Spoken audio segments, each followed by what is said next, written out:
Hello my friends. Right, today I'm going to give you an honest opinion about semi-hydroponics. Now, semi-hydroponics is basically growing things in water, but you've got something in between as a barrier. So this is leca, and this is something called, well, they call it pon, but it's basically semi-hydroponics, so it's just a finer leca. It's just made of different stone than just clay. So I've been mainly going with the leca, which is clay balls basically. You can see, just make sure they don't roll out. That's a downside as well. So I've been working mainly with leca. Now, one thing you've got to remember is every plant has a different requirement. The best plant that I've found, the most versatile, is the peace lily. The peace lily grows lovely in soil. In soil, you can either keep it moist all the time. In soil, you can also let it go completely bone dry. It will flop to tell you it's bone dry, and you'll soak it for a few hours, and once again it will be beautiful. You can grow the peace lily just in water, just water. Oh, you can grow it. This acts as like an anchor, so the roots have got something to grow into. Technically, really, it is growing in water, but you've got a bit of space in between. Now, the leca acts as a wick, so if you stand it in water all the time, the leca will wick up into the roots, which is how it works. So yeah, if you're going to go with any plant, the first plant to test it is the peace lily. You can take it out of soil, directly out of soil, rinse off the roots, and once all the dirt's gone, put it into wet leca. Another downside to leca is that you have to keep it wet. If you don't wet it before you use it, it takes time to wick, and it will be dry for quite a long time because it takes so long. So the one thing I've been doing is putting it in a dustbin with nutrient solution and water mixed together, and it's already wet. It's fine for me to use whenever I want because I'm quite impulsive. So yeah, it's always kept wet that way. So I mentioned nutrient solution, that's another thing. So because it's not in soil, it's not soil, it's not nutritional at all. There's no food in this, it's just clay. So in the water that you soak, but in the water underneath that you've got this plant in, it needs to have nutrient solution. Basically it's food, it's plant food, but it needs to be there all the time. So you have to feed it. Whenever your reservoir is dry, I'll show you what a reservoir does in a minute. When your reservoir is dry, or not so much in there, you have to fill it back up with water with your nutrient solution. And I find the easiest way to do that is to always have some nutrient solution and water mixed, so you can just use it when you need it. So I would say semi-hydro isn't really for somebody that lives in a small apartment, unless you've got somewhere to hide all these things, because it will just look a mess everywhere. And if you're quite house proud, you don't really want a mess. So yeah, so you've got the nutrient solution, you've got your water. Another thing that you have to do, I don't know if I've got any that's, no I haven't. Sometimes on the surface, if you've got a little bit too much nutrient solution, the plant can't absorb it. So it will go white on the top. You'll get like a white, you'll think it's mold, but it's not mold. It's just where the nutrients, the plant hasn't taken in the nutrients. So it will be white on the top. So it looks a bit there. The way to get rid of it is just put it under the tap and just go with the water, and it'll just flush it through. It's called flushing, that's what it is. So that's another thing that you won't have with soil. I'm not selling it to you, am I? Anyway, this is the pon. It's just finer, it's just a smaller. You can see the size of the leca to the size of, that's quite a difference.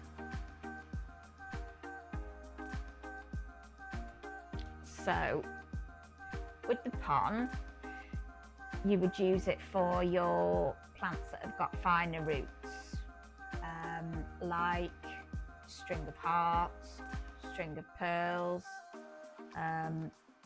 Christmas cactus, maybe Thanksgiving cactus,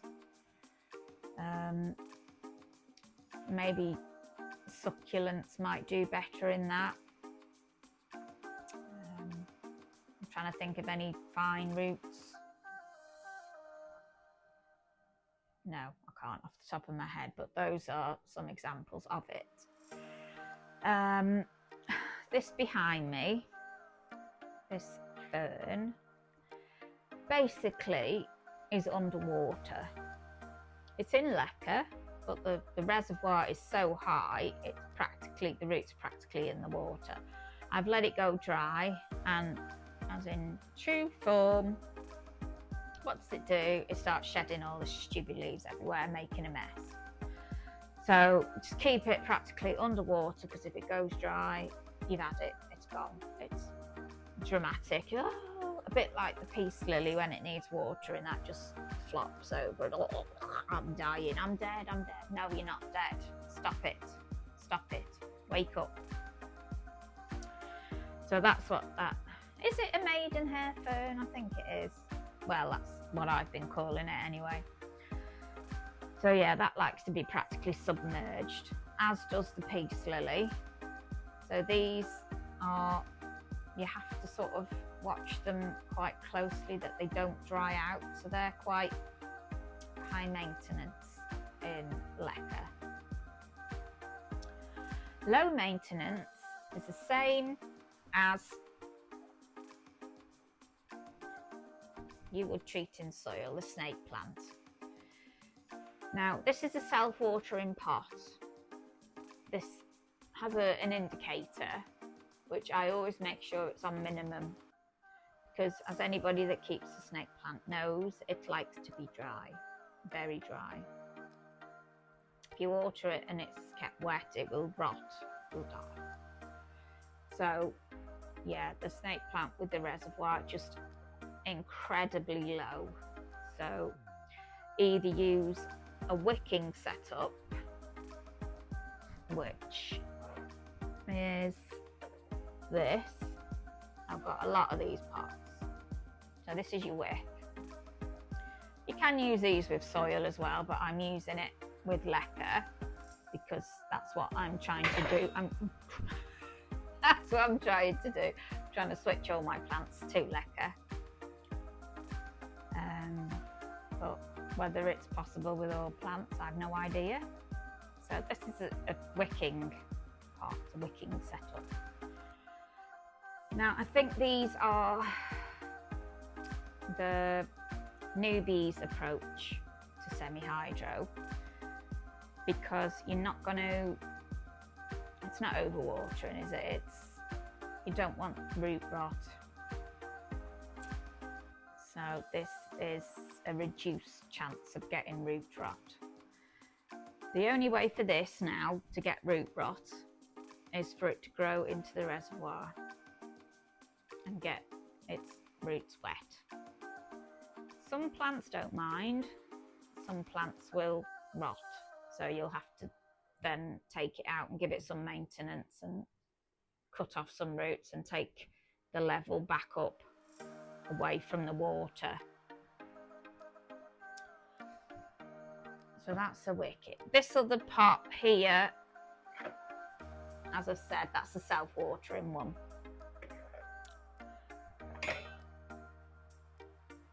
Now, going back to when I first started, I find the easiest way to introduce your plant to semi-hydroponics is if you've grown it to start with in water. So basically, propagate your plant. This has been growing in water quite happily, and just prop and just plant it directly into whatever you want to use, leca or pon. I'm going to use pon for this one because the roots are a little bit fine. They're not too fine, but a little bit. So I think pon, and this is the first plant that I've used pon with. So now these others, I don't know what it is, but they don't seem to want to grow. They really don't want to grow. I've had this since summer. I've planted it once from soil, didn't like it, rotted, so I just cut what was left. Excuse the noise if you can hear it, it's the washing machine. It just doesn't, it's not doing anything. I don't know what it is. So I'm just going to leave it and see. It's got 2 chances on it. But the jade is doing well. Somebody gave me one in soil, so I cut the top off and put it in water to try and get it so I could go into leca with it. So I'm going to try it. Well, leca, I say leca, pon, whatever, semi-hydro, isn't it? So yeah, so I think I've gone through pros and the cons. The easiest way to put a plant into leca is if you grow it in water first. That is almost 100% success rate. And that is because it's used to water. It's not going to rot because that's all it's known. So that is the most, guaranteed way to make that transfer. Now, you can buy a plant in soil and you can transfer it into leca, which can work, but I've found with bigger plants it doesn't. It's not successful. I think the shock is too much for the plant and it just goes into shock, and once it's gone, some plants are just not going to come back. You can't even propagate from them. The rot just goes too far into the plant and it's just gone. You can't do anything then.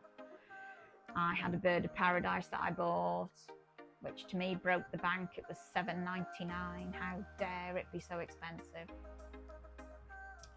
However, that being said, the Monstera did well. That was all right, and I was most worried about that one because I've got a lovely elbow, a lovely Monstera, and it was only small. So I'm thinking, because there was only, was it 2 leaves or 3? I think it was 2. And as soon as I put it into leca, it got another leaf. But that could be because of the weather, because spring had sprung and it was great, because everything grows to its potential when the spring comes, and the weather, days get longer, gets warmer. So, I can't really say for sure. If I'd have done it now, which is December, as you can see from the festive red jumper, if I'd have done it now, I don't think it would have done as well. I mean, I've bought grow lights, so I've got some plants which are under grow lights. I've only got one set because I'm not that anal about it. So yeah, I don't think in winter it would have been a success personally. I know people do it and that's fine, but my house isn't warm enough. I don't have enough light, so I'm not going to set myself up to fail doing it in winter. That's why I did it when I did it. Now, why have I decided to go from soil? Fungus gnats. Now, these things come out of your soil and your plants. I don't think there's a way you can get away from it. I don't think there's a way that it is manageable. Every plant you buy is going to bring in those gnats with the soil. So you can either change the soil, go semi-hydro, to you. So I was just so fed up with these gnats flying around, landing in my tea, flying in my face. I'm sitting on the sofa, you get bloody gnat in your face. They're just so irritating. And dirty hands. Ooh. I used to work in a kitchen, and I'd go to work sometimes and I could see like sides there, soil, where I couldn't get it all out. It was embarrassing. So I decided to bite the bullet and try the leca. But as I said, I do in a way miss the soil for the simplicity of it.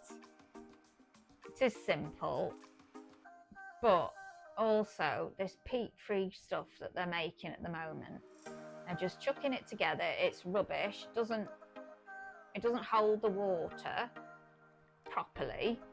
So on the top it looks dry as a bone. You think, oh my God, that's so dry. And you'll water it and it'll still look dry. And you'll water it again and you'll think, oh my God, what is it? This is so dry. Oh, I don't know why it's taking so much water. It doesn't normally take this much. And then the plant will start to look ill. So you'll water it a bit more. Here's the dog. He's an idiot. I'm just going to shut the door.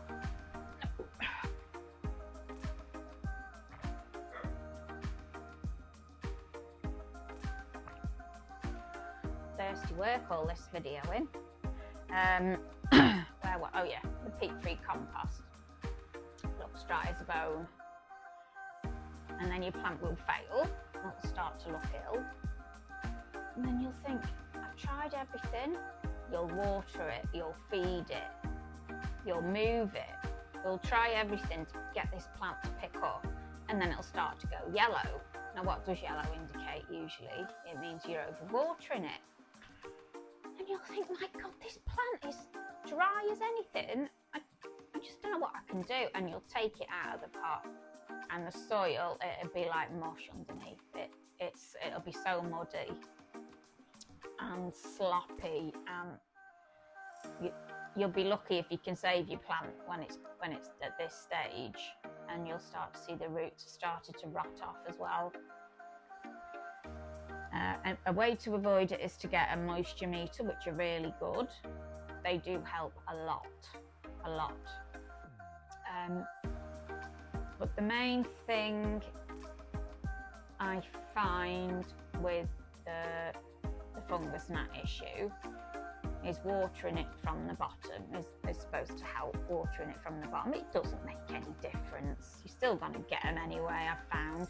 However, one way to reduce them is, let me just show you. Now, I haven't got many plants left in soil.